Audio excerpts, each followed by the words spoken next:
Welcome to Afra Global 24, your trusted source for breaking news, deep insights, and stories shaping Africa and the world. Stay informed, stay connected, and experience the news that matters. Right here, 24/7. Africa's rise did not begin with declarations or bold speeches. It began quietly, through economic shifts, strategic alliances, and the gradual realization that a continent once defined by dependence now holds the keys to the world's next era of power. Today, a series of long-planned reforms, trade realignments, industrial transformations, and financial integrations has converged into what many analysts now call the $5 trillion African Plan, a blueprint that could redefine global power structures and permanently weaken the dominance of traditional Western economies. To understand why this moment matters, the narration must begin with Africa's past. For decades, the continent sat at the center of global extraction. Wealth flowed out, finished products flowed in. Natural resources generated profit, but mostly for foreign powers. African currencies remained tied to colonial systems. Infrastructure was shaped to benefit exporters, not local industries. And the global financial order, controlled largely by Washington, London, and Brussels, ensured that Africa remained economically dependent. But beneath the surface, change was building. Nations began assessing the true scale of their untapped resources. New political movements emerged promising sovereignty over minerals, land, energy, and institutions. Meanwhile, global superpowers, pressured by their own economic crises and industrial transitions, turned toward Africa, this time as partners rather than masters. By the early 2020s, these individual shifts merged into something larger. African leaders, economists, and regional blocs found themselves aligned by a single idea. Africa must build its own financial, industrial, and energy future, one that serves the continent first. And so emerged the multi-pronged, multi-year, continent-wide strategy now valued at nearly $5 trillion. It is not a single project. It is not a single institution.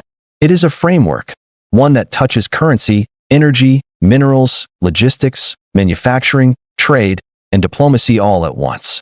And its roots lie within Africa's three most powerful pillars: resources, population, and alliances.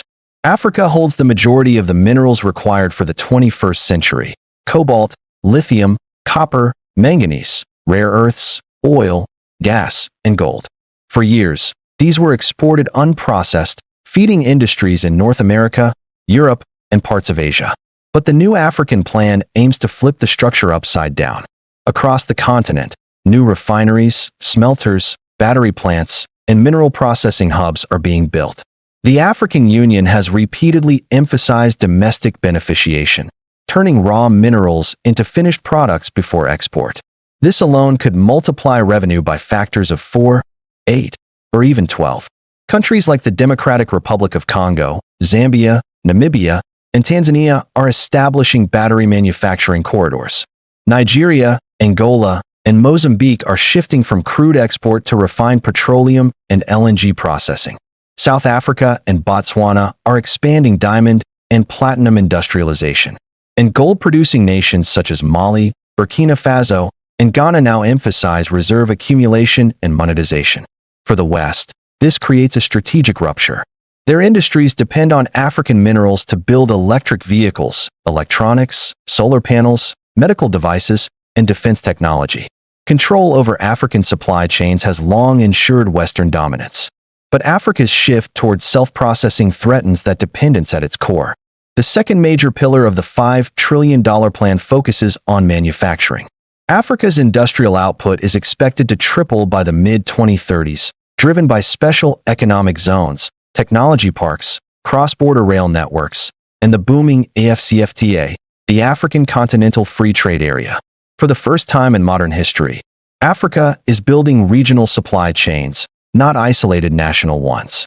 Clusters such as Kenya, Ethiopia Textile and Technology Corridor, Nigeria's automotive and machinery zones, Egypt's expanding pharmaceutical and electronics industries, Rwanda's and Ghana's fast-growing ICT and innovation hubs, South Africa's established heavy manufacturing base, are being woven together to create a new continental industrial engine. With AfCFTA reducing tariffs among 54 countries, Africa's internal market, nearly 1.4 billion consumers, becomes more attractive than reliance on external import markets. Meanwhile, Africa's rapidly growing young population provides what the West no longer has: a large, expanding labor force. By 2050, Africa will host a quarter of the world's workers. This allows industries to scale, innovate, and compete globally in ways that aging economies, from Europe to parts of Asia, cannot easily replicate. Perhaps the most disruptive element of the African plan is the restructuring of financial systems. Across the continent, nations are reducing dollar-based trade, strengthening gold-backed reserves, developing cross-border digital payment networks, launching regional currencies, consolidating central bank cooperation. Institutions like the Pan-African Payment and Settlement System, PAPSS, ECOWAS's proposed single currency, East Africa's digital currency initiatives, and Southern Africa's reserve coordination efforts all serve a single goal: to free Africa from dependence on Western currencies and Western-controlled financial institutions. This matters because global power is ultimately financial. The U.S. dollar has been the foundation of global dominance since World War II. If African nations trade more in local or regional currencies, demand for the dollar decreases, weakening Washington's financial leverage. And Africa is not alone. Many emerging economies, Brazil, India, China, Saudi Arabia, and the UAE, are also shifting toward multipolar currency systems. Africa's integration into this network positions it at the center of a global realignment. Africa holds some of the world's largest untapped reserves of oil, gas, solar, hydro, geothermal, and wind energy. The continent receives more solar radiation than any region on Earth. Meanwhile, Mozambique and Tanzania sit atop massive natural gas reserves. Nigeria, Angola, and Algeria hold enormous oil and gas fields, and Ethiopia, DRC, and Uganda are expanding hydropower projects. The African Energy Transition Initiative approaches energy from two angles: export strategy, capturing more value from selling processed energy, not raw material; domestic energy expansion, powering industries, homes, and digital economies. As a result, Africa's energy production is expected to rise sharply. Western dependence on African energy increases, while African dependence on Western energy technology decreases. This is the beginning of a new balance, one that shifts bargaining power. The African Continental Free Trade Area is the backbone of the $5 trillion plan. When fully implemented, it will create the world's largest free trade zone by number of countries. AfCFTA rewires the continent by eliminating most internal tariffs, allowing goods to move freely across borders, connecting ports, railways, and roads, harmonizing trade laws, integrating customs systems. This transforms Africa from 54 fragmented markets into one unified economic powerhouse. Western nations, long accustomed to negotiating with individual countries, will now face a more coordinated Africa, one with greater leverage in trade deals and geopolitical negotiations. Africa's geopolitical alliances are shifting. China remains the continent's largest partner in infrastructure. India is expanding pharmaceutical, IT, and trade relations. Russia is deepening military and resource cooperation. Middle Eastern nations are investing heavily in energy and agriculture. Latin America is building new South-South coalitions. This rebalancing reduces Western influence dramatically. Where the U.S. and Europe once shaped African policy, now Africa chooses its partners, often based on mutual benefit and sovereignty, not external pressure. This emerging multipolar world marks the decline of unilateral Western dominance. Africa's digital economy is projected to reach hundreds of billions of dollars within a decade. Startups emerge in fintech, health tech, edtech, e-commerce, and AI. Countries like Kenya, Nigeria, Rwanda, South Africa, and Ghana lead innovation ecosystems. Mobile money systems like M-Pesa transformed global payment models. Fiber networks expand. Satellite internet enters remote regions. Tech hubs multiply. This digital surge is Africa's leapfrog moment, jumping ahead without replicating Western history. With AI partnerships expanding, 5G networks rolling out, and digital governance reforming institutions, Africa positions itself at the front of the next technological revolution. Across Africa, Political movements increasingly emphasize self-reliance, resource control, and economic sovereignty. Nations once reliant on Western aid and loans now seek independent development banks, local military training, homegrown industrial policies, regional cooperation over foreign dependence. This shift is strategic, not ideological. Africa isn't rejecting the West. It's ending the era where Western nations could dictate terms. The geopolitical consequences are profound. Several forces make the $5 trillion African plan unstoppable. Demographics. Africa is the only major region with a rapidly expanding workforce.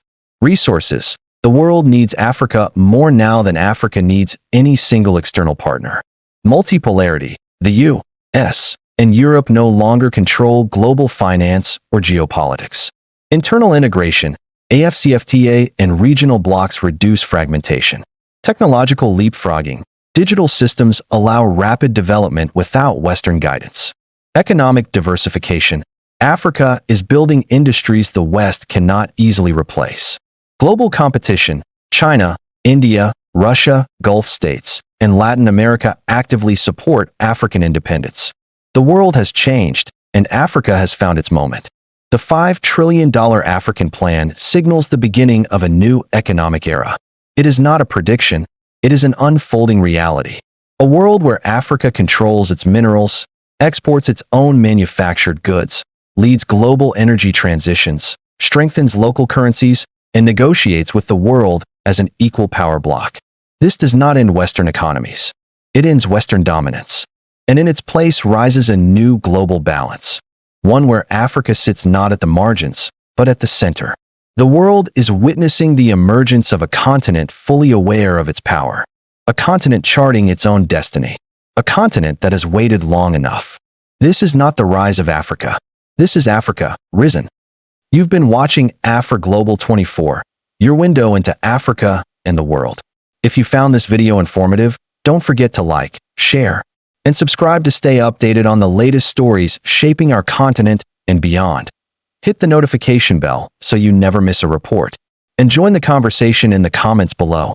Until next time, this is Afro Global 24, bringing Africa closer to the globe 24 hours a day.